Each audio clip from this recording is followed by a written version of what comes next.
Excellent. So we are resuming our discussions, and we are beginning. We're not beginning, but we're starting the Bhagavad Gita. This is my version of the text. Christian has two different versions of the text, which I guess you'll be referring to at different times. Yeah, But our chapter breaks match, and obviously the narrative, or in this case, a very long discussion, hmm um, match as well. But it'll be interesting to actually see the some of the distinctions in the translation. So Bhagavad yeah, Gita, Song of the Blessed One or Song of God, a key sacred text out of the Hindu tradition, and an enjoyable read I have found thus far. We both read our respective introductions, and we've done the first two what are called in my book chapters. hmm Um, so the context is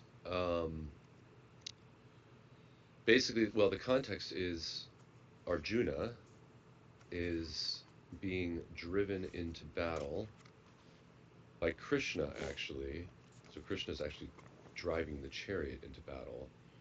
And at some point, well, when both of the armies are about to battle, he surveys the battlefield and is struck by despair, realizing that all well actually as I saw it, all of the soldiers are not just soldiers battling, but they all have different identities that in some way come back to family. hmm Yeah, I don't um know if what your introduction or preface or whatever talked about in like the Gita and kind of the grand scheme of things, yeah. but like at least this copy has a dedicated section right before it starts Uh-huh. on the Gita and the Mahabharata, which is like uh this grand epic. I think it says and it fits it's a inside. yeah, so it's a collection of narratives, right? So it's not a homogeneous work, so it's kind of like the Old Testament. Right. And it consisted of 24,000 verses and grew to about 100,000 verses. So Wow. it's like a giant, and it's a giant story Yeah. of a bunch of things. So it talks about it a little bit, and then the Bhagavad Gita is just a small piece of that towards the end of the story. And it sounds like some Interesting. people don't consider it a part of it, but some people do, Right. which is Sort of like, interesting. But this little intro, which is just like a couple pages, yeah. kind of summarizes some of that history because it's like an epic. It's like there's these family Okay. members and there's these sons and I they have all these like they all die and then are they come back because one of the brothers like answered some good questions, Wow. and then they I don't know they're like hiding and then they get a wife and their mother tells them to share their treasure and she was like, oh, whoops, and so then they have to share their wife because she didn't know what the treasure was, and then Right. I don't know. There's like greed and all these other things that, like, again, really high level that it just kind of talks about. And then it's like these are the this is the reason the war is happening is because of these brothers. One Okay. of them is greedy, Ah, didn't want to like settle down to a village, and right. they wanted more. So that's kind of like the context. I'm not explaining it super well, but that's But kind of the it's context for the war. far more than I'm looking back at my introduction, and it's far more than that. Yeah. Yours is far more than that. Um, I mean, it reduces it to uh, the Mahabharata is a very long poem, 8 times the length of the Iliad and the Odyssey combined, that tells the story of a war between the two clans of a royal family in northern India. Yeah. Um, Yeah. I mean, it So gets into it, but yeah, I think um, my introduction, which one of these books is by Aldous Huxley and the other one is by Houston Smith, which I found kind of interesting that each kind of focused on different elements. Like oh, I would imagine The Aldous Huxley introduction in this book, is very much focusing on kind of the the grand philosophy or the yeah, metaphysics. I think Yeah. what's he called it? The perennial religion or something or philosophy? yeah, Yeah. which he turned into a book, which we Okay. might want to Yeah. let. No, I think that would be interesting. But it's like, he's coming at it from this view of like there's this kind of ground consciousness or reality that exists in a lot of different religions and kind of ties them together in the introduction, and how the Bhagavad Gita is like one of the it kind of gets at the core of that philosophy, whereas a lot of Yeah, other religions are kind of have like a lot of build up on top of it, whereas this is like very stripped down. yeah, yeah, yeah. Um, No, I get that too, especially mhm. because I mean, as soon as I started reading the first two chapters, I was like, okay, I need a pen, because I'm so rich, and I mean, pretty much almost every stanza, Mhm. and so I had to actually stop underlining. But even like what it says about what Krishna says about the sacred scriptures, and of course that would be sacred scriptures according to within the Hindu context, where I mean there were bold statements, right? I mean, in terms of it's almost like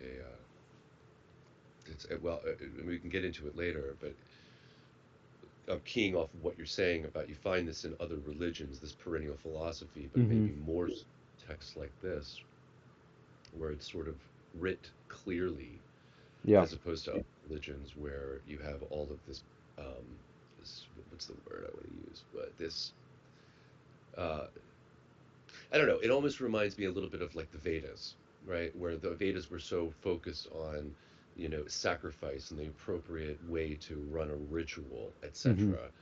That is a bit of a distraction. It's not to say that that's wrong. It's just to say that that's, um, if you strip away some of these layers, you're going to get something like this perennial philosophy or um, uh, this, I don't know, ultimate truth that you're getting in the Bhagavad Gita, Mhm. as opposed to, possibly even something like the Old Testament or the New Testament, right? Where you've got all these other layers that maybe distract from a core truth.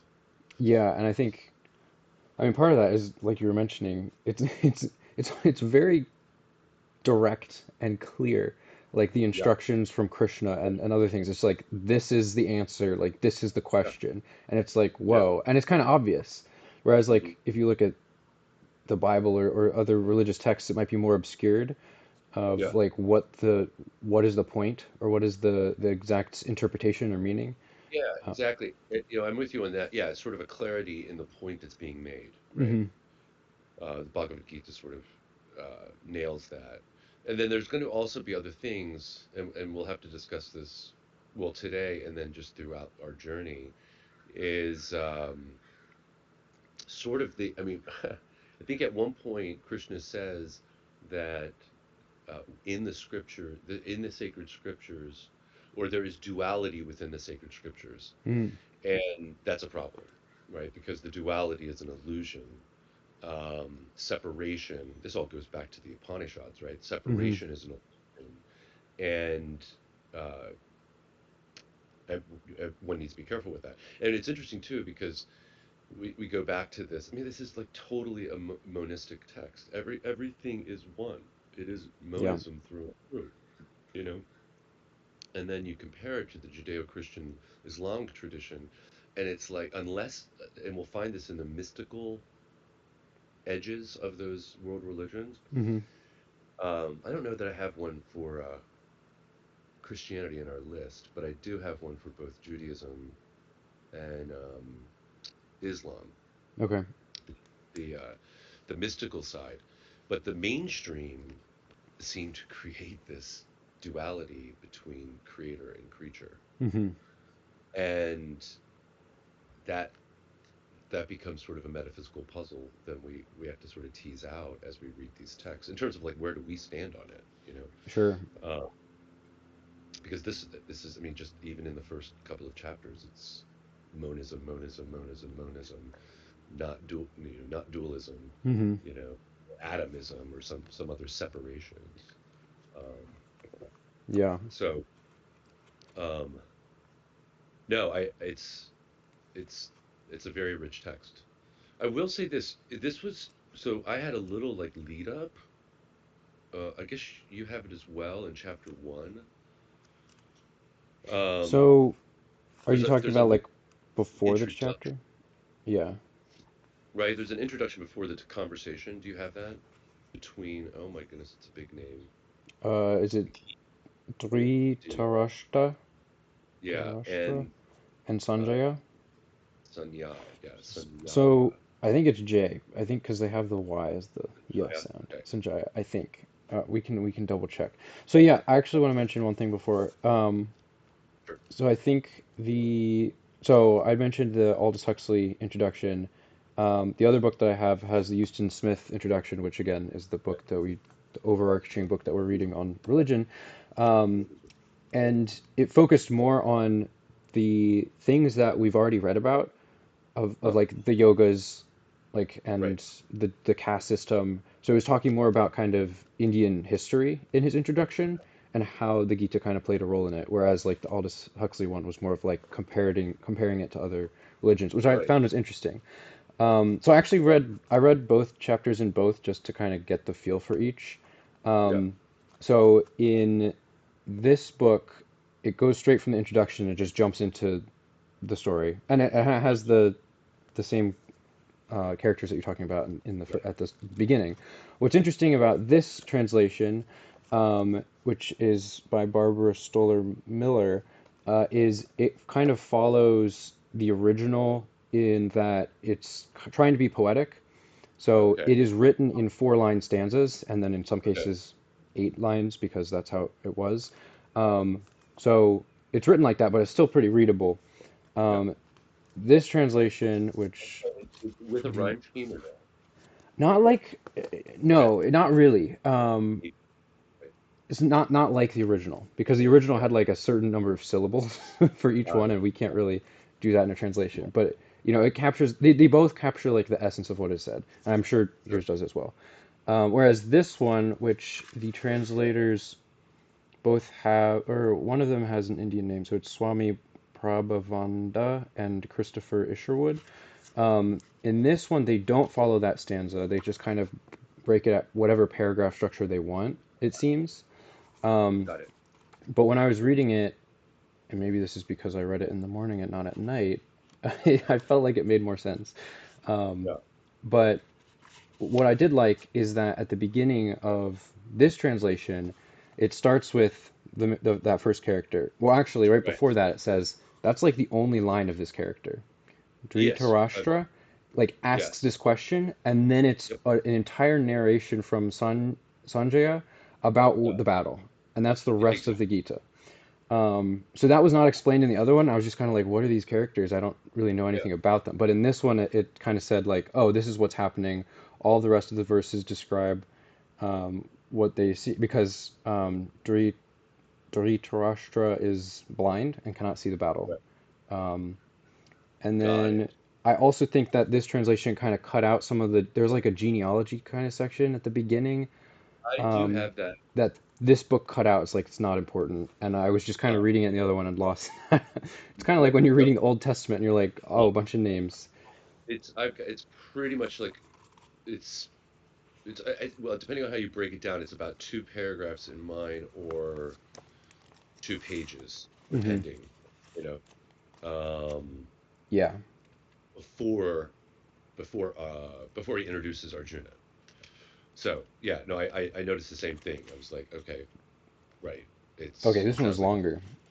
This. mythology, or it sounds like the listing of the ships in the Iliad Book Two, which is entirely boring. Hmm. It's just one name after another. What Greek chieftains are arriving, where they came from, and repeat it for the next one. Right. Right.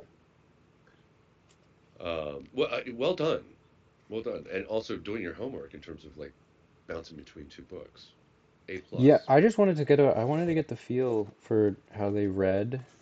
Yeah, Um, and I read one at night and then one in the morning, and so I think yeah, it stuck a little better. But right. yeah. Sure. No, no, I get that. It so we can't do page numbers, but in that section, we're saying Sanjaya? Sanjaya. Yeah.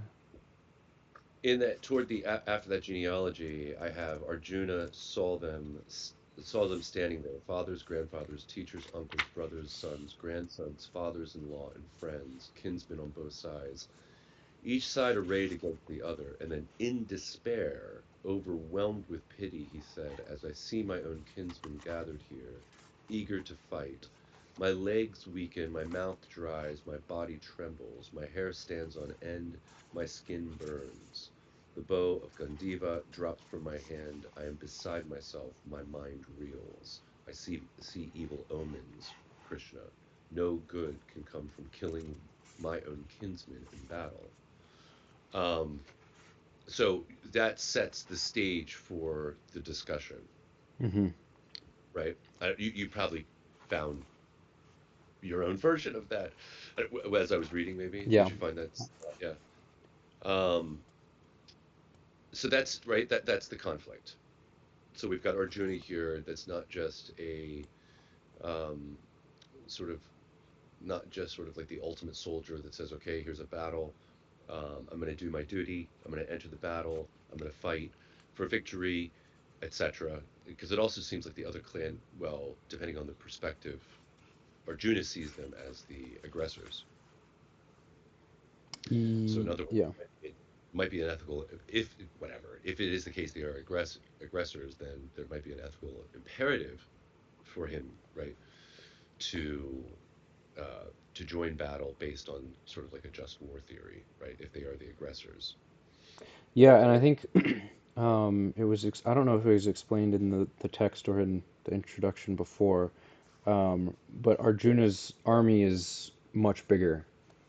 Okay. So it's Okay. like they're gonna win. Like They're gonna basic win. like probably like by That, numbers, they're gonna win. yeah. And so it's like that's kind of why it's like, oh, feels bad about No, like that's interesting. destroying them essentially. Yeah. Yeah. No, that's really interesting. Um, toward the end of that part, or I guess we can call it the intro, as it were. Um, he says it's really interesting. It's I mean it's sort of like this part for me. It's like ending to give you a sense of where we Wait, are what is before we. This is still this is still by the Sanjaya. This is the okay. end of his.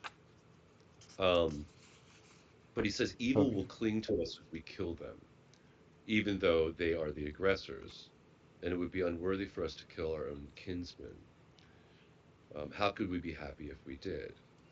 And this is sort of interesting. There's this. I've noticed this in a couple of sections, not just here, but there's a sort of uh, a causal logical chain that's developed, Hmm. and it's sort of interesting to think about it. And what's interesting too is it's all based on family in this one.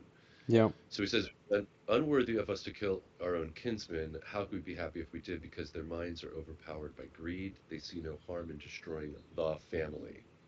And it keeps on coming back to the family um, in this section. No crime and treachery to friends, but we should know better, Krishna. Clearly seeing the harm caused by the destruction of the family, we should turn back from this evil. And here's sort of the causal um, chain. When the family is destroyed, the ancient laws of family duty cease. When law ceases, lawlessness overwhelms the family. When lawlessness overwhelms the women of the family, they become corrupted. When women are corrupted, the intermixture of castes is the inevitable result. Intermixture of castes drags down to hell both those who destroy the family and the family itself. The spirits of the ancestors fall, deprived of their offerings of rice and water. Such are the evils caused by those who destroy the family. So I thought it was Interesting. really, that that his thinking is all well at this point ultimately about, hey, this is all. Well, I don't know if it's the case that if it's that his tribe, as it were, are all one family and the other, you're right, the other army is a separate family. Hmm. Either way, or is it the case that some of my family is on that side? I think it's that. Yeah. And so by destroying the family, at least as his logic works, all of these other corruptions result. Yeah. Yeah, it's Um, interesting to hear the different translations too. Um, yeah, just to yeah. read What? that section. So like in this book, it like that what you read is this big part right here. Uh-huh, uh-huh. Um, so we this is right after saying, let's see, should we not shun this crime, O Krishna? We know what fate falls on families broken. The rights are forgotten. Vice rots the remnant, Hmm. defiling the women. And from their corruption comes mixing of castes. The curse of confusion degrades the victims and damns the destroyers. The rice and the water no longer are offered. The ancestors also must fall dishonored from home in heaven. Such is the crime of killers of kinsmen. Hmm. And it kind of goes on, but it's interesting to hear the different translation, and then also just for this one as well, which this translation again is in that those kind of four sentence Sure. like stanzas, Hmm. and it actually has the verse numbers, Right, which is right. convenient. My other book doesn't, so it's harder to line Right. up. Um, so this was when we see the sin of family. Right? Is this the? How can we? I'm trying to actually line it up if this is the same. Yeah, I think this is the same part.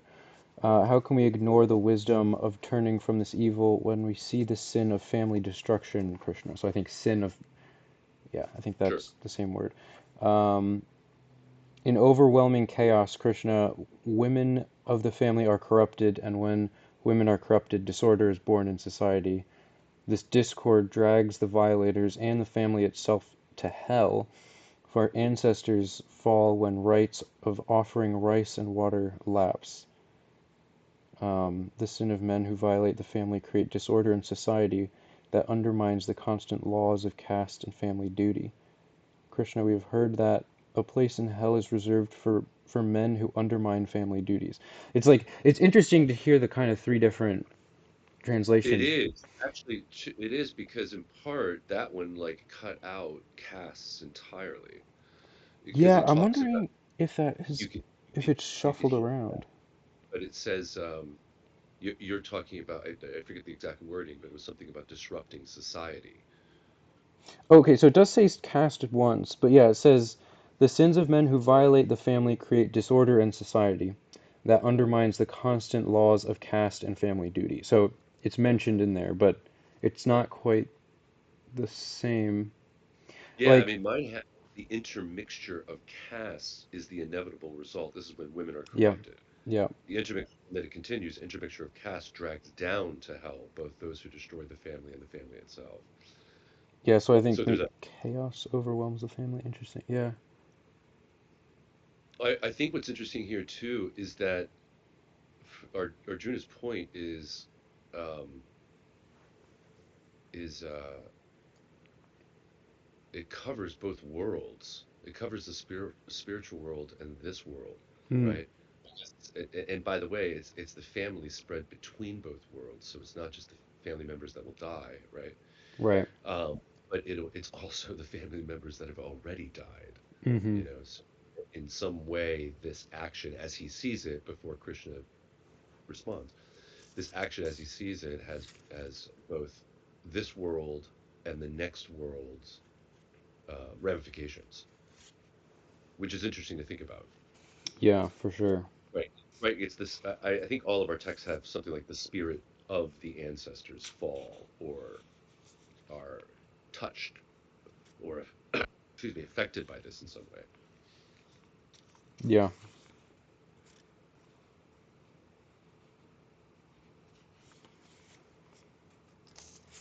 interesting. But to get into can we get into one and two? Yeah, I yeah. just want to the last words I have um, are having spoken these words, Arjuna sank down into the chariot and dropped his arrows and bow, his mind heavy with grief. I'm sorry. That all is chapter one. That is chapter one. Yeah, Right. that's the ending of chapter one. Yeah. the ending of chapter one, right? His mind heavy with grief. Um, what? Tormented Yeah, by do you grief. have? Yeah. Yeah, basically the same. Both translations have just a couple sentences at the end, right? So, saying this in the time of war, Arjuna slumped into the chariot and laid down his bow and arrows, his mind tormented by grief. And in the other one, having spoken thus, Arjuna threw aside his arrows and bow in the midst of the battlefield. He sat down on the seat of the chariot, and his heart was overcome with sorrow. So actually, So if you the title for each of these is slightly different. One is the sorrow of Arjuna. The other one is Arjuna's dejection. dejection. Okay. Hmm. Yeah. Then in chapter two, after Krishna has heard this, and I don't know, maybe you want to make a comment about Krishna? So Krishna is essentially God incarnated into a person.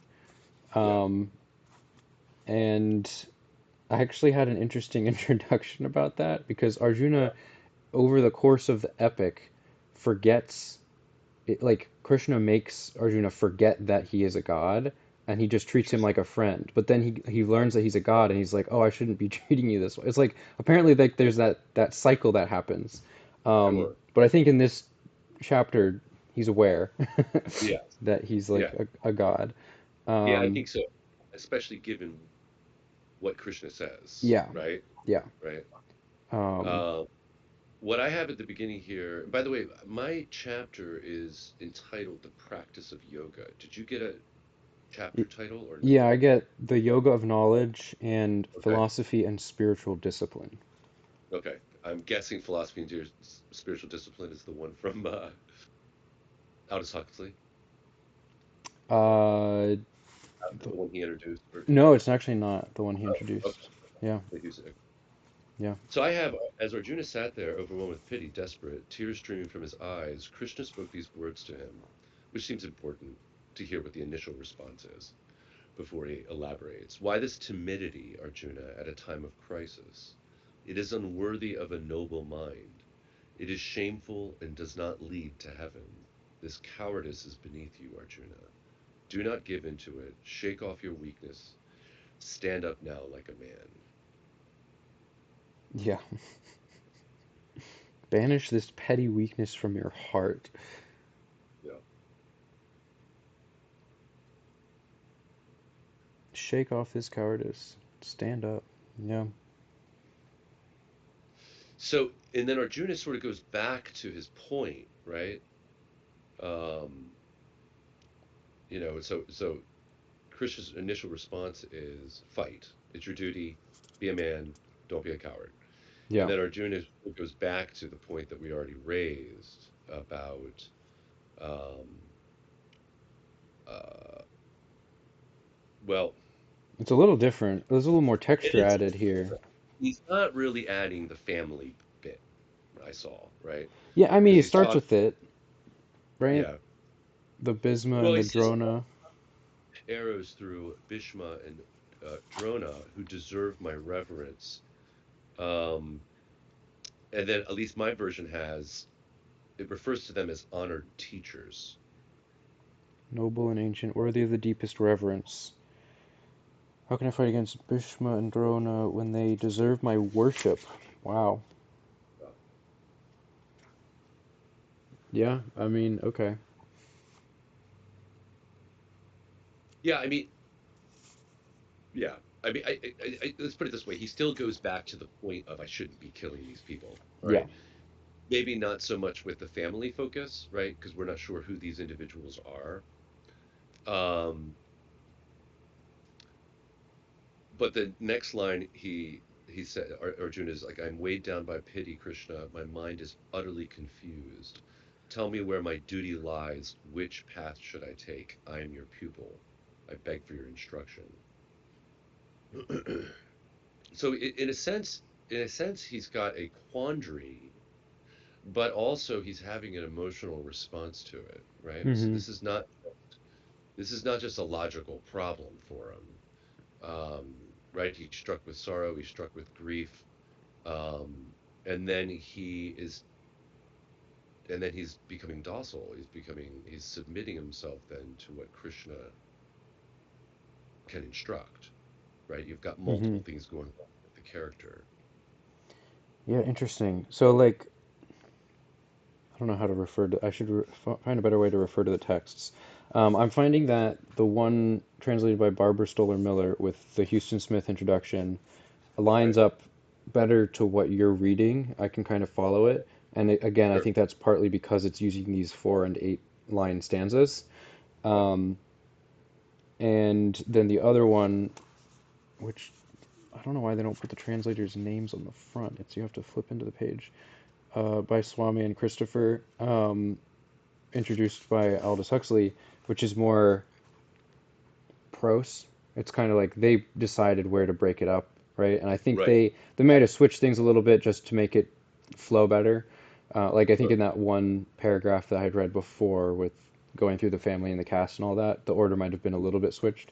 Um, it's harder for me to follow with this one, but what Yeah. I will note is at least, they're trying to capture the essence.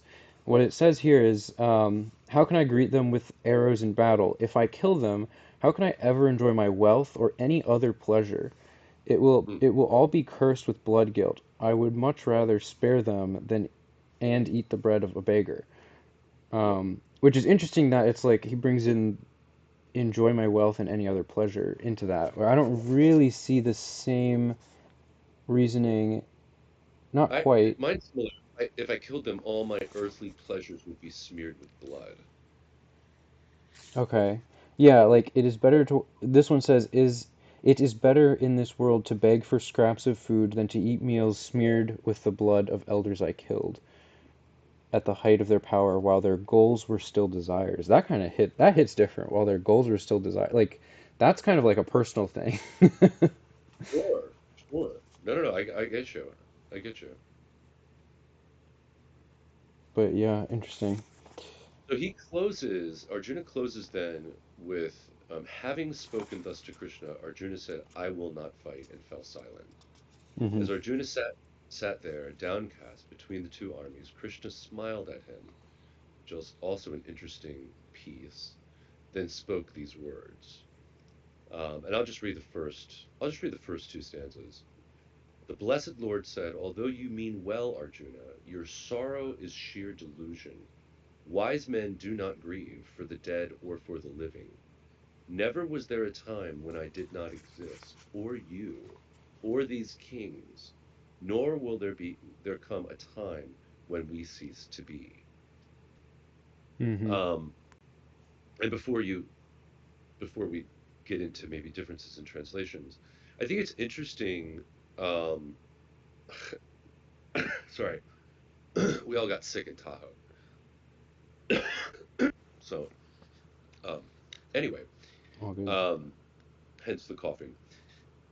I think what's interesting, if you think about this metaphysically, is Krishna does have an interesting point that, um, if I come to a realization um, that I am it and it is thou, and I am the ground of being, as you are from your perspective, as our pets are from their perspective, right? Hmm. That and and I am an eternal being. I have always been. I will always be. Then the thing I appreciate about Krishna's point is that this life and the not duties, but this life and my interaction with other manifestations of being, right, is ephemeral. Hmm. It's temporary. It's short. It's um, we're clinging to it way too much when we should actually be clinging to what we really are. So if you are this thing that's always been around and always will be around, why are you so caught up in this particular moment where you're concerned about life life and death, but that's only life and death for this particular incarnation. Yeah. So it's I'm looking at it sort of as this hierarchy. I mean, it sounds sort of cold in one way, right? Like, oh my gosh, you're not reflecting that other person's life, you know? Yeah. You know, but at the same point, in a hierarchy, and I think we talked about this with Dietrich when we were talking about On the Road with St. Augustine. It was like, what would you prefer? Would you prefer something that is eternal happiness versus temporary happiness, right? Or temporary pleasure? It's like, of Hmm. course you'd prefer eternal. It's just, it's a higher level. I sort of think about that as an analogy to your being. If you are an eternal being, and always have been, always will be, you're just in a particular incarnation right now. And that incarnation is temporary. Hmm. You're getting bogged down with that when the truth is, you know, you are God. And more should be invested in that than, oh my goodness, I need to be I need to be concerned about the other here and their family and so on and so forth. It's not to say that those things are. I mean, what's interesting too is that Krishna even still says you have a duty to do. So you have a duty. It seems like you have a duty to know who you are. That's the Hmm. metaphysical thing. But you also have a duty to get into battle. So there is. It's not to say that this life isn't important and Yeah. this moment is important. It's sort of like you're just bogged down with the wrong thing. Or Hmm. another way of looking at it is like, I mean, again, it seems so cold, but it's like, you know what? All these things are going to pass anyway. Your incarnation is going to pass. Their incarnations are going to pass. Um, focus on the truth that. Um, I mean, I'm not sure how to make the full connection, but you're getting the sense of where what I'm Yeah. sketching. Yeah. I mean, I mean, it's kind of repeated too. And I think there's kind of this sense that it's like, yeah, even though their incarnations are dying, Yeah, there's kind of a poetic part of this of like, I think it used the word like you are manifest between birth and death, and then you are unmanifest before birth, and you will be unmanifest after death. But it's yeah, this cycle, right? And sure. um, it's like the people you were talking about are they're if they're gonna die, they're already gonna die, one, and then Exactly. We two, all have they're this gonna incarnation. reincarnate, so they'll be Right. back in a different form, of course. But yeah, I think like Krishna is definitely getting to that point of if you kind of subdue yourself to these like this sorrow, the feelings of like being affected by this death, Yeah, then you're kind of keeping yourself in the loop, right? You yeah, are not becoming more enlightened. You are yeah. not like I think there are even some words again. I'd have to look again at it closer, but um, like those things should not give you sorrow. Like Yeah. ultimately, like if you are enlightened, they I wouldn't give think you sorrow. that's the thing that I actually that's where I think it is because you are not. I think that's maybe the heart of it, and that I was trying to articulate and actually um, coalesce as a as a complete thought is why would you have sorrow? You would only have sorrow and grief if that if that if that life if that life was one life had one lifetime. Hmm. That's it. Yeah. I'm cutting that off. It's now gone dark for them for eternity. Right. That's the only real reason that you would have grief. And I'm sorry, that's not true. And also the effects on the living, so the family that was connected to that individual. Yeah. But the bigger piece, what I think is the former, is that you're not killing something that is mortal. You're killing A something body. that is mortal. Or yeah, you're killing the body. You're killing the body. But if you will, the spirit or the being is continually existing. So it's a category mistake Hmm. to think to be like, I am going to grieve over this person. You're you. I'm sorry. If it was the assumption that we were all mortal, right? One life, that's it. Then that makes sense. But if you take the flip on that, that no, each of these souls is eternal, then it's a category error. You can't be you can't be. It's like, oh my gosh, I took my clothes off. It's such a horrible thing. It's like, no, you're gonna just put new clothes back on the next day, and Yeah, it'll be fun, right? I I think it's that plus something else. Because if people just started killing people, that would be a problem, right? Well, Like I think it's well, like yeah, that's like the metaphysical part of it. Keep that in yeah, mind. But you yeah. also have a duty as a leader of an army to Mhm. fulfill your role in this world, in this society. Like you have a role that you need to fulfill, and That's you what I've should not be like that's a role where you should not be cowardice, right? And that's what the tension was Mm-hmm. in my earlier statement when I said, the focus should be on sort of these metaphysical truths and God itself. But no, you're right. It's not just otherworldly. He is criticizing Arjuna for not standing up, not being a soldier, not being brave, Yeah. right? Or in my text, duty. You have a duty to do this. So Yeah. there is this interesting interconnection between the metaphysical truth um, that of monism, let's say, and our eternality. There's an interesting connection between that and then, well, wait a minute, what the heck do I do here? Right? You're right. I can't just be mowing people down Yeah. relentlessly. And actually, we don't have that here, right? There's some type of there's Krishna feels like there is some justification for this war, and there's some justification for him being in it. So Mm-hmm. I think that's an in connection, Yeah. and I also think it's interesting too that um, you sort of there's a you could look at a lot of different elements of religion where it's so otherworldly that you're forgetting about this one here. Mm-hmm. So, am I going to meditate all day long and become enlightened, etc. No, you know, at least within the Zen Buddhist tradition, it's no. I need to serve others. I need to beg. I need to eat.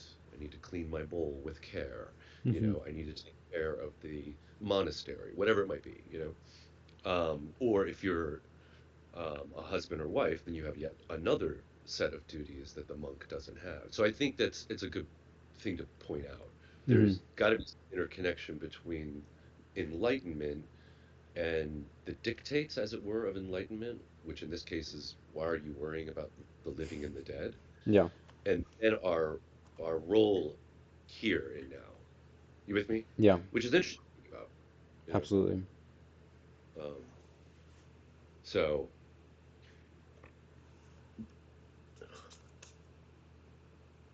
continuing. Yeah.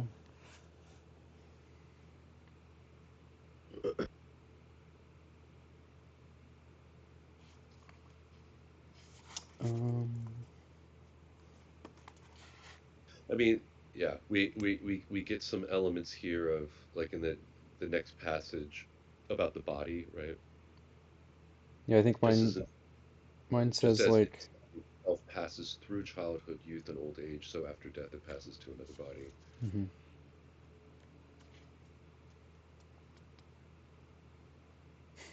I like this part. I think it's right before Yeah. the part you're quoting.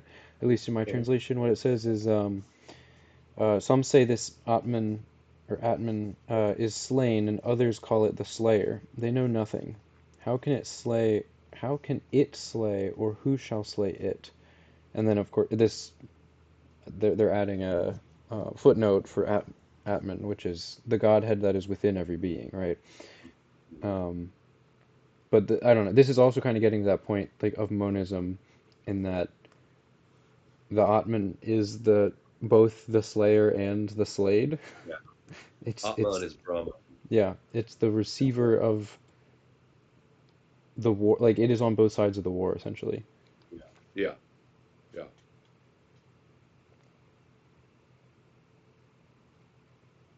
Yeah, and it doesn't die the death of a body. Yeah. I think the uh my three stanzas after the first two, the one I just read about the body and the analogy to childhood, youth, and old age, and then it goes to physical sensations, pleasure and pain. Like all of these things are transient.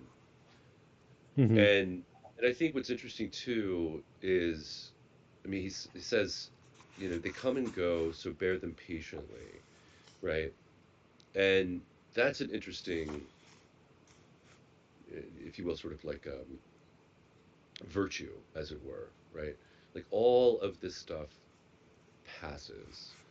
Um, there's an element within life that we go through these different stages, and I'm not like clinging onto my childhood anymore, right? I mean, maybe some people do, but I think some people would probably do cling on to their youth as they get older. Man, like I wish I was in my 20s, I wish I was in my 30s, Hmm. There's no wisdom in that. You're past that. It's gone, you know. But it's interesting. Those phases change in one's life, right? The like identity, childhood, youth, old age, and also physical sensations are passing. And it's a matter of like living with them patiently, as they transition, you know, Yeah. and not trying to cling on to any particular, phase per se. Um,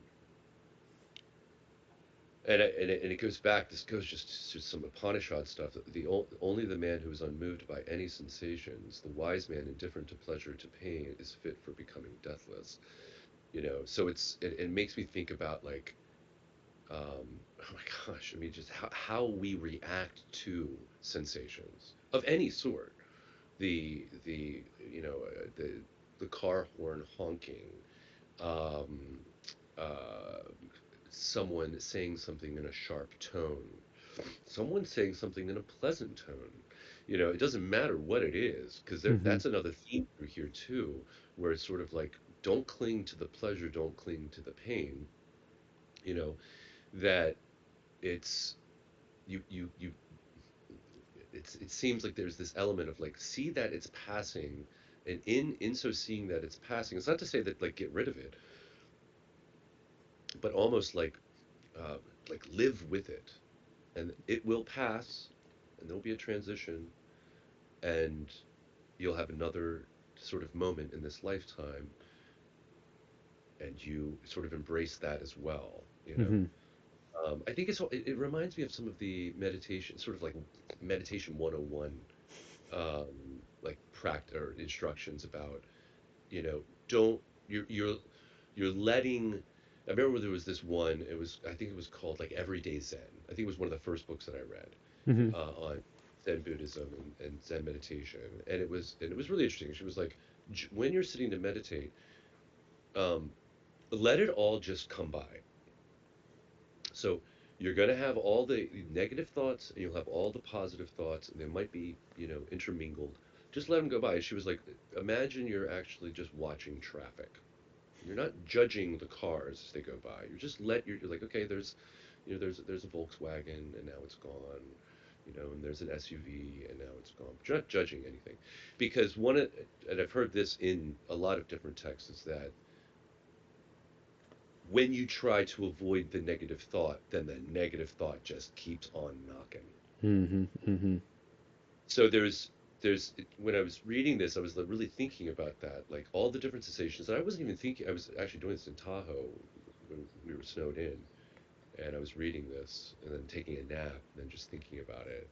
That I don't think it's even just the physical sensations, although this is what he's referencing here, but also just sort of like internal ones, where you have these different thoughts about, I don't know, feeling bad about yourself or feeling bad about something you did, and then it shifts to, oh my goodness, we're in Tahoe, it's so nice, the snow is pretty, and then there's that, but of not clinging to any one of those, and allowing them to sort of manifest, um, and and that's, I don't know, I was sort of thinking about that, just sort of like how does that work out day to day when I'm annoyed with something? I shouldn't be annoyed with it. Hmm. From this, it is part of reality.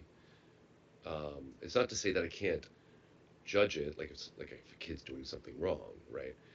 But um, but I would imagine the category of things that we do not need to really respond to is probably far vaster than we realize. Oh, The sure. things that you don't require I need to deal with this. Yeah.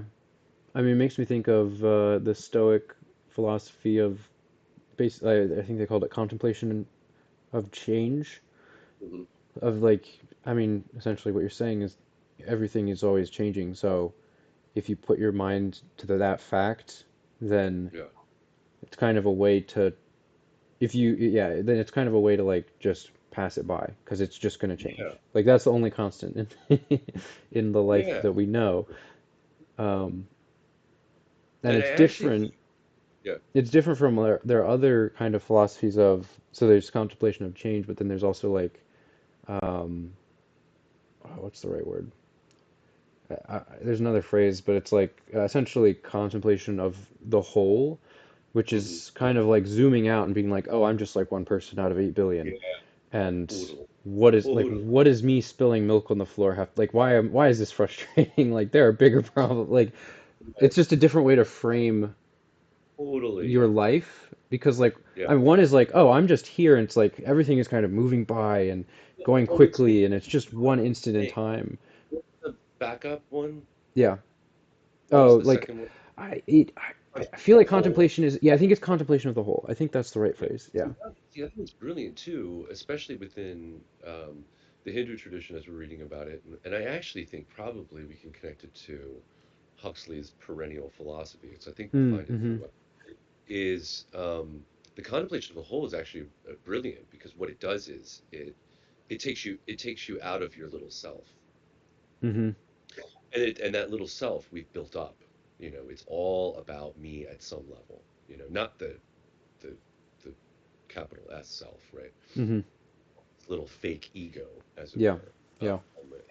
that we've just built up. It's just all about my and we're all suckers to it. I'm probably one of the biggest. But it is interesting when you pull out like that. It's like, okay, great. So we were snowed in all week in Tahoe and didn't go skiing, which is what happened, by the way, Mm. because the snow was just crazy. Uh, and then we've got 8 people that lost their lives in an avalanche nearby Wow. in Tahoe, and a couple people that died on the slopes. I mean, you can do that in a second, and all of a sudden you just realize all of and I'm sorry, a lot of the concerns that are petty, Mm-hmm. you know. Mm-hmm. Um, so I think that's a helpful exercise to help. I don't want to say dissolve ego, but help reduce ego concerns. Yeah. Or because I mean, if you think about them, they're probably very limited. The ones that are really justified, meaning like preservation of preservation of our lives, so eating, shelter, clothing, sleep. Yeah. And I mean, you can go beyond that in terms of like family, community, um, but what is it beyond that we should really be irked about, you know? Well, the Stoics would say that those things you don't need to be irked about. It's more of like Probably not. you can prepare Probably. for those moments and they will pass, like they will happen and they will pass and you can feel the feelings in the moment, but it's not like it shouldn't well, I don't know what's the right word. Well, I'm sorry. I'm trying to think about like like what the individual actually needs. So like if I am really starving, then we've got a problem and we should deal with that, right? I'm trying to reduce it to a very small list, Sure, sure. meaning that all of the other concerns are, I'll just be honest, are petty. The bottom of Maslow's hierarchy of needs, essentially. Yeah, yeah, exactly. Like something like that, but then you think about what the ego gets bothered by, Hmm. uh, uh, and I would say it's far more than that last layer. It's the whole, all the rest of the layers. Yeah, yeah. There you go. There you Yeah. go. Yeah. So I don't know. There's something really attractive about it. Hmm. As I was reading it, that element, sort of the how can I practice this? You know. Hmm.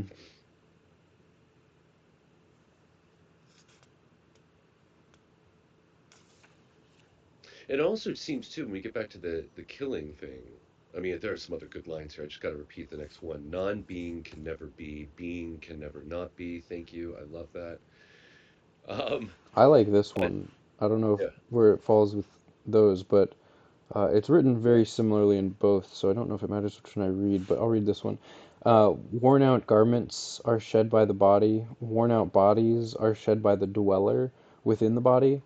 New bodies are donned by the dweller like garments. It's like, whoa. That's like right. incarnation put into poetry. Yeah, exactly. I think I just found it because it's the clothes reference. Just as you throw out Hmm. used clothes and put on other clothes, new ones, the self discards its used bodies and puts on others that are new. But I quite like your translation better Yeah, on I think that this one. this one is more poetic. Like the other one's more similar to yours, I think. The Yeah.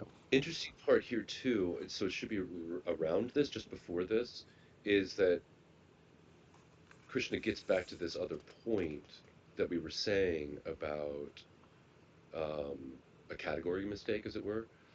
These bodies come to an end, but the vast embodied self, capital S self, is ageless, fathomless, eternal. Therefore, you must fight, Arjuna. Yeah.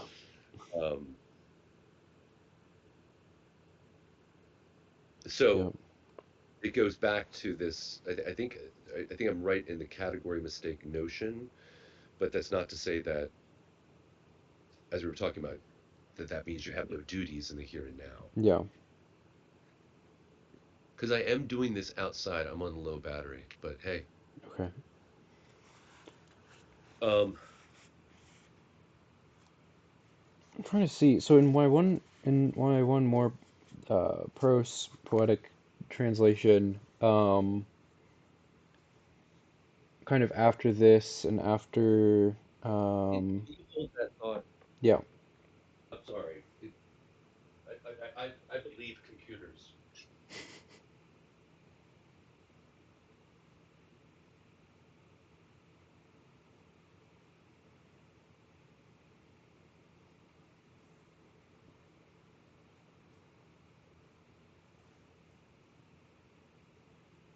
I believe what computers say, Oh, interesting. however shortly is defined. I'm wondering where this is in the other translation. This kind of gets back to the, or can you hear me right now? Yeah, I can hear you. Okay. Yep, just This kind of gets roughly. back to the point of duty, but I'm just quoting from this part. But if you refuse to fight this righteous war, you will be turning aside from your duty. You will be a sinner and disgraced. People will speak ill of you throughout the ages. To a man who Hmm. values his honor, that is surely worse than death. The warrior chiefs will believe it was fear that drove you from the battle. You will be despised by those who have admired you so long. Your enemies also will slander your courage. They will use the words which should never be spoken. What could be harder to bear than that? Yeah. It goes on a little bit, but it's kind of interesting. Like that line of argumentation from Krishna is kind of interesting because it I is think I know where talking. It's talking about duty, right? Which we were kind of talking about. It's like, okay, you have a duty, you have a role in this narrative of life. But hmm it's also like it's interesting because it's also kind of like, oh, your courage, oh, your honor. It feels like it's playing to the ego of the character a little I bit, agree. right? No, no, Isn't that interesting? no, no. I felt that as well. As you were reading it, that yeah, that it's essentially it's almost like legacy. Yeah. What's your legacy going to be? What's your reputation going to be? Like yours. Mm-hmm. But I wonder if there's another way to rethink it. No, it's like the first part of that, of like your duty, you will be a sinner and disgraced. It's like, Yeah, okay, it doesn't align with I don't know, some grander picture of who you are, right? Like I get that, but then yeah. my questioning is Krishna like playing to the ego of Arjuna because Arjuna is not enlightened and it's like that's like a carrot on a stick? Or is it like, or is this like truly like distilled wisdom that, and these things are important like in the bigger That's picture? right. I'm wondering if it's the latter. Hmm. Although, um,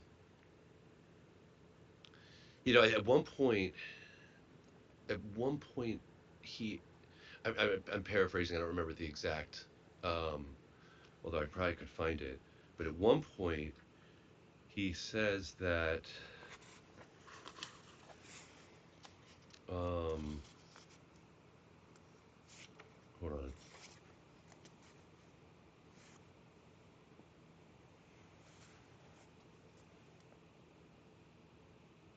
Well, so yeah, you could. So maybe Krishna is doing that because Hmm. I wouldn't be surprised if they're like. I wouldn't be surprised if at all if you have a wise man that's playing tricks to help awaken the pupil. I wouldn't Sure. be surprised.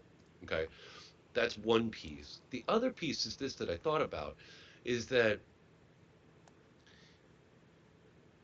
maybe it's not about okay, and I'd have to look at my texts here. But maybe it's not about Arjuna's legacy as a atomized individual. Hmm. Maybe what it is that um, Mm. all of the virtues, all of the virtues, um, courage, bravery, wisdom, prudence, right? All of those virtues are important for us to attain enlightenment. Hmm. And so maybe it's not about Arjuna Hmm. and like, oh, what people think about you.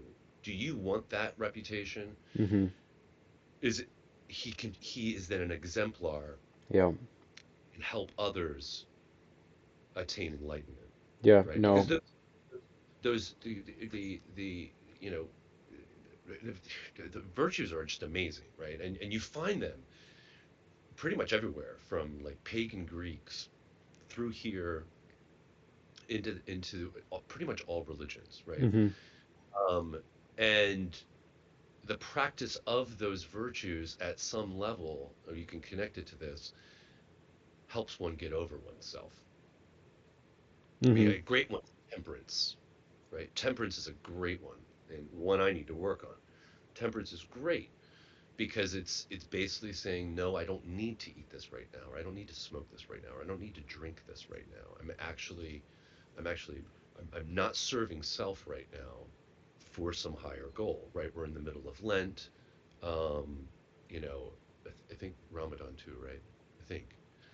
And I mean, those are practices of um, essentially, without putting a religious spin on it, self-discipline. Yeah. I'm going to stop doing this. I'm going to work on stuff. So one way to spin it is that, I'd have to look at the text though to see No, I like think. how sound like it's about you, you Yeah. know? No, I think that's right. I think that makes sense. Um, what does it say? Yeah. People will tell of your undying shame, and for a man of honor, shame is worse than death. The great chariot warriors will think you deserted in fear of battle. You will be despised by those who held you in esteem. So it's like It does. you're kind of you're kind of by accepting this defeat or fleeing or whatever, you are changing the image of other, like your image in other people's minds who held you Yep. to in esteem, right? And it's like that kind of connects to the virtues that they Yep. would build in themselves. And so it's like by being a great warrior and fulfilling your duty, and again, duty is one of the paths to Yep. enlightenment, right? Yep. Um, you are showing that to a lot, like to everyone. And so Yeah. yeah, I guess that makes a lot of sense. It's not really about. It's like yeah, maybe I there's mean, a tiny bit of like you should do this, like right. you will feel good, or I mean maybe he won't because he's afraid about killing the I families and think all those things. too is that let's assume it's a just war. Let's just assume it is. I mean Okay. yeah, hmm. Just for sake of argument, then if it is a just war, then duty, then the ethical logic requires you to fight, Hmm. and and there, if it's a just war, you should fight. If you are backing off from it, then you are you're being unethical, you're being immoral because there's a moral duty to fight. And then you have all of these other soldierly traits, right? Yeah. And the opposites of them that are, well, are required of you, right? You need to be brave, you need to show courage, and then the opposites. If you don't do this, then you're being cowardice. You're showing cowardice. So, and here's a weird thought I had that if it's a just war, um, knowing that you can die in battle, and this maybe goes against what you were saying before about this battle already had a foregone conclusion, but your dying in battle is also a selfless act, Hmm.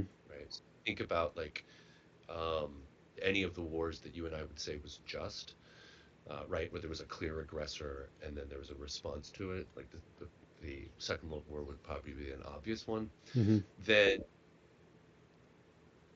you know you defending your country, or in this case maybe a tribe or something like that, is you know that the likelihood of death is great.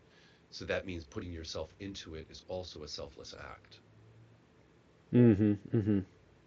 And again, sort of we're going back to the decrease of the small self and the increase of the large self, Yeah. you know. Um, but I am with you. The way it's worded does seem really pointed at him, Yeah. but at the same point, it's a text.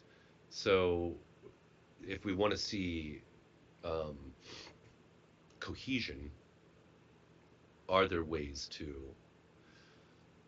different ways to understand that? Yeah. Oh, and interesting also at the end of kind of this, in this translation, it says, "If you are killed, you win heaven. If you triumph, you enjoy the earth. Therefore, Arjuna, stand up and resolve to fight the battle." Which is kind of what you were just saying. It's like Yeah, it's a worthy death, yeah. and you win heaven. I mean, I don't know what word that actually means in the original language. I don't know. How do they Are we, translate that? let's see.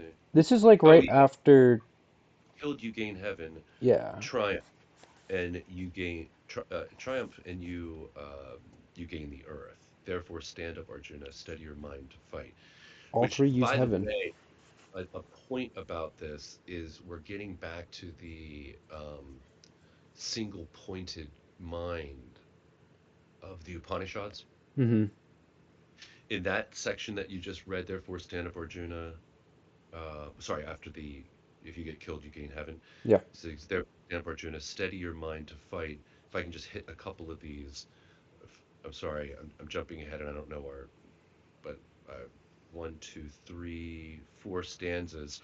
Resolute understanding is single pointed, Hmm. Arjuna, but the thoughts of the irresolute are many branched and endless. Sort of Mm. like going back to the whole like focus on Om, as it were. I like those Um, words. This uses diffuse and pointless. yeah. Driven by the desire for pleasure and power, caught up in ritual, totally heard Vedas there. They strive to gain heaven, but rebirth is the only result of their striving. And this was just wild, these next two passages. They are lured by their own desires, bespotted by the scripture's words. Their minds have not been made clear by the practice of meditation. The scriptures dwell in duality. Be beyond all opposites, Arjuna. You know? Hmm. Um, and the next one, sorry to do this, it's just I was just underlining everything. As unnecessary as a well is to a village on the banks of a river, so unnecessary are all scriptures to someone who has seen the truth. And I did a little note. It reminded me, so Thomas Aquinas, one of the great medieval theologians in the Catholic Church, it's 1400s. I mean, he wrote voluminously, okay, and is considered one of the doctors slash teachers of the Catholic Church. He actually had, so after he had written, you know, voluminously, Hmm. he had a vision, Yeah. and he had a vision of God. And apparently it was so powerful and so mystical that afterwards he said, everything I've written, and by the way, he was sort of like the Aristotle of the Catholic Church at that time. He's like, is nothing but straw compared to what I've just experienced. You Mm-hmm. know, it was wild. Like reading that, it was like, especially these really strong statements about these scriptures. And Mm-hmm. obviously, you know, Hindu Indian scriptures, but it could be true of others as well. That there's just something about it that is, um, it's you know what? It'll be like when we get to Zen Buddhism. It's like the finger pointing at the moon, but it's not the moon. Yeah.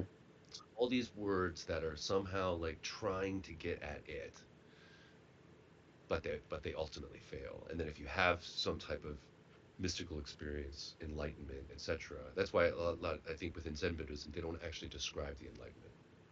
Mm. Like I mean, once it's kind of like forgetting the word. Is it Brahman? Is it the word? Because there's two. There was well, God with uh, attributes, and then God uh, without attributes. I'd have to look. Yes. But it's like Brahman and it's something else. I'm forgetting. I'm forgetting Well, which is what. Brahman would be the God without attributes, Without right? attributes. Okay. And so all the incarnations, like the Krishnas and Mm-hmm. the sorry, I'm forgetting my Hindu gods, they would be with attributes. Mm-hmm. Yeah. So it's, I mean, it's kind of like that, where it's like all you can do is try to describe it using so Yeah. many words, and then you get to the point where it's like, well, we just have to use no words Yeah. without attributes. Cannot even Well, describe it. I also think too within the Zen Buddhist tradition, like once someone's, like in other words, they can't. I can't describe it. Yeah. Yeah.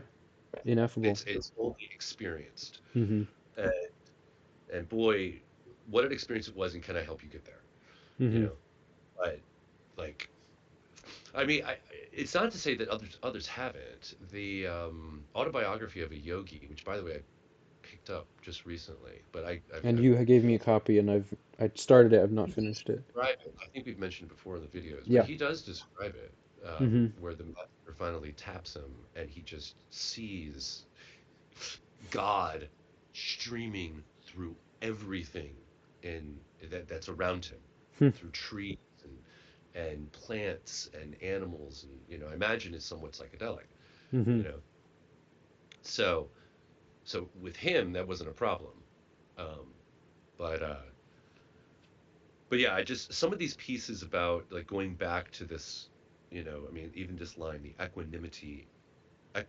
This equanimity is yoga, you know, acting only for the sake of the action, not the result. It all seems very like focused on the now, highly, highly concentrated in our thoughts in a single pointed way, Mm-hmm. without all the many distractions that happen in the mind. Yeah. Yeah, I think this is it. The one that it's just so good. We could go on for hours, but farther down, Arjuna says something, so that gives you some spot. Yeah. He says something, and then Krishna continues, and he says, "He whose mind is untroubled by any misfortune, whose craving for pleasures has disappeared, who is free from greed, fear, anger, who is unattached to all things, who neither grieves nor rejoices, if good or if bad happens, that man is a man of firm wisdom." I mean, it, and it's weird. It's weird to think like, wait a minute, something good has happened. I should celebrate. Something bad has happened. Mm-hmm. I should respond in kind. But I guess maybe the idea is that it's all passing, and maybe by getting down too hard about it or getting up too high about it, there's a clinging, I guess. You know? Yeah, as a Uh, form of attachment. yeah. Yeah. When like a tortoise retracting its limbs, he withdraws his senses completely completely from sensuous objects. His insight is sure. Yeah. Yeah, his little response is a man in this translation. That man is a man of firm wisdom. Gets repeated Mm. as the closer. Oh, this one is whose insight is sure. That's the Yes. closer in this translation. What is it in this one? I call him illumined in Yeah. this other translation. What was yours? This man is a man of firm wisdom. Firm wisdom, illumined, I insight get it. is sure. Yeah, okay. Yeah, I get it repeated at least 4 times. Yeah. And this is great too. This one. If a man keeps dwelling on sense objects, attachment to them arises. From attachment, desire flares up. From desire, anger is born. Mm-hmm. From anger, confusion follows. Yeah. From confusion, weakness of memory. Weak Yeah. memory, understanding. Weak understanding, ruin. Yep. Same translation basically. Little, I like the little causal links, um, Yeah, it's like to, it's very digestible because it's like yeah. you can follow it. You don't Hmm. need to be a genius to follow that logic. But it might Yeah, not be something you think about, right? Like you might not think about that chain of events. Um, it should, precisely. And that's, yeah. I mean, that's kind of, it's, yeah, I mean, it's, I think when we get to Buddhism, like the big problem is desire. Mm-hmm. So they do this equation between desire creates suffering. So if you want to get rid of suffering, guess what? Get rid of desire. Yeah. So and that's, I mean, obviously there's more to it than that. But uh I mean, well, yeah, when you actually sort of sit down and look at it, it's like when we do this actually is funny. I'm going to get off on a little jag here, but this actually made me think about phenomenology. Phenomenology was uh, uh, a school of philosophy that started in the late 1800s, and um, it all dealt with our whatever. Well, I mean, it's vast, and I don't know it all, but that when it deals with consciousness, and it deals with the point of consciousness, and they're big into intentionality. So in other words, when you wake up in the morning, you're not focused on nothing. You will focus initially on something, and you continually point that focus in different directions, and then they build a bigger philosophy off intentionality. Mm-hmm. Actually, when I was reading this, I thought about that school, and I needed to do a bigger dive or deeper dive in it. But I immediately looked up. I was like, my goodness, yoga and meditation and phenomenology. Gosh, there's got to be a book, and I actually did find one. Actually, just published like a year or two ago, um, about sort of like the the where our consciousness is pointed and why it is pointed in that particular direction, right? And then looking at sort of what phenomenology as a school of philosophy can actually teach us about that, but in conjunction with this tradition, you know, Mm-hmm. because it is interesting. Like the when our senses like open up after we wake up, there is sort of this, either like attraction. Um, we're attracted or not to certain things, even if it's small. I'll walk into the bathroom and then I'll see that the trash can's full, and so I'm disgusted at that. I'm making a judgment call on that. Like, we should have empty trash cans. Stupid, right? Right? But you're constantly doing that. Like, oh yeah, coffee, that's good. I want to get the coffee. Making coffee for Colleen, that's good. That makes her happy, right? So Mm-hmm. you're Mm-hmm. there seems like there's this constant um, element of you can use different words. I mean, we have attachment here, but like we're we're sort of negotiating with what we're seeing, Mm. Like, or if that's not the right word, we're engaged in a process um, of maybe judging, constantly, and I'm not talking in a bad way, but like sort of like, um, if there's a mess, I need to clean that up, or wow, this looks really nice in here. The kitchen's clean. I want to sit down and have some coffee, and Yeah. clearly a problem with messes. That's the theme here, Christian. No, but you with me? Like I feel like we are constantly engaged in sort of, um, we're not just looking at things straight. I feel like there's an extra layer of, um, something going on when we're opened up, when which we are all day long while we're awake, when we are sensing things. Hmm. Yeah. I mean, it's you have it's like you have um a selection, like a Yeah, like a focal point. Essentially, your attention has to focus on something, which is weird. I don't know. yeah. Yeah, it's like, And is that also, something that is human, like biologically human, that yeah, attention yeah, must fall to something? Like, okay, yeah, clearly, like there's evolutionary things, like our eyes are front facing, they're built for tracking objects, and if yeah, you like I move my finger slowly, it's easy to track it, but you can't like move your eye very smoothly across things. Like there's things like that using those senses, and I don't know, yeah. like we're we grew up and to like listen for certain sounds or feel certain things. But like, Higher. is it biological, or it's like how much of it is trained that Yeah, we must focus our attention on things? yeah, yeah. And maybe it's both. I Well, don't know.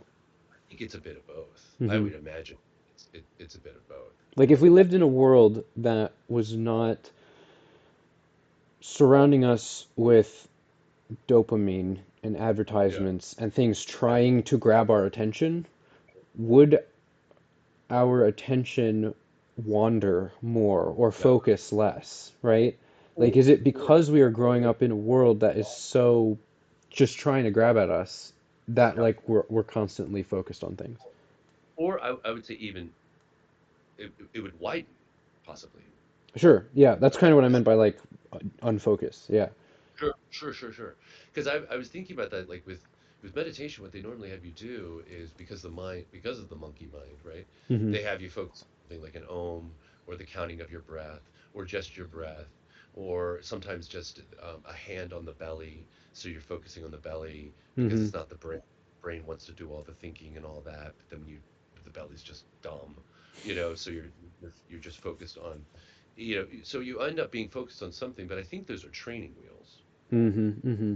And they kicked at some particular point because you're able then to get into deeper levels of meditation without the training wheels, and that I would imagine would be where focus becomes really important.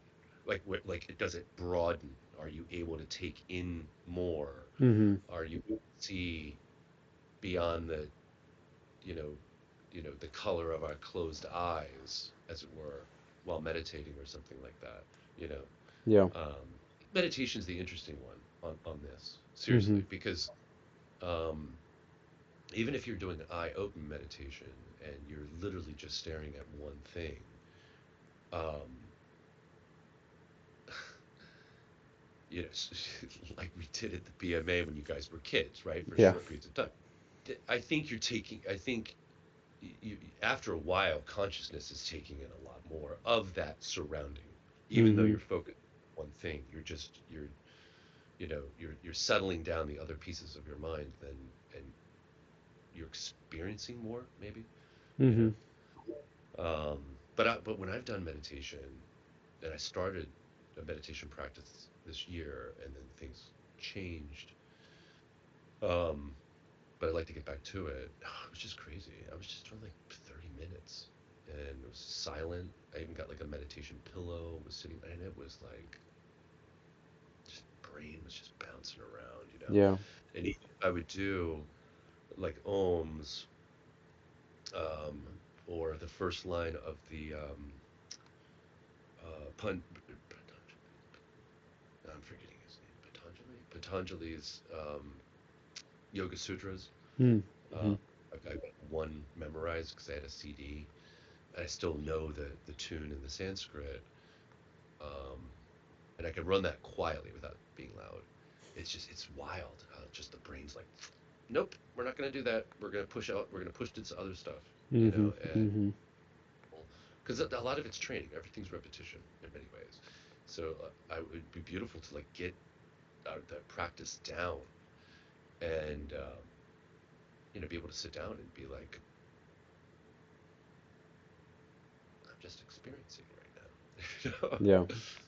you know, Yeah. without thinking about the past, thinking about the future, thinking about all these different. So should we pause? Yeah. I think is a good breaking point. But there, yeah, I mean,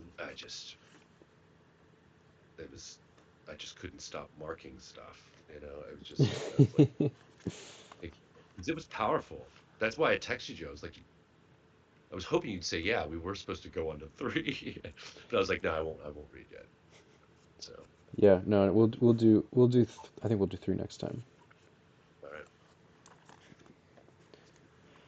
Cool. All right. Well, we'll end it there.